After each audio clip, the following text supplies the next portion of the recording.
வணக்கம் உறவுகளே. இன்றைக்கு என்னத்தை பற்றி பார்க்க போகிறோம்னு சொன்னால் பாருங்க, ஒரு பெரிய ஒரு கிரவுண்ட்ஸில் வந்து புல்லுக்கு வந்து தண்ணி அடிக்கணும்.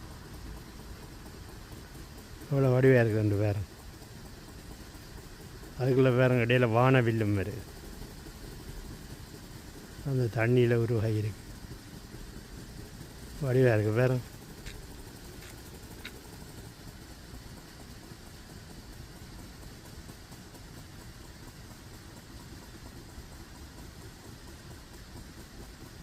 பார்த்தீங்களா, இப்போ வெயில் காலத்தில் அடித்து விடுவினோம், இல்லாட்டி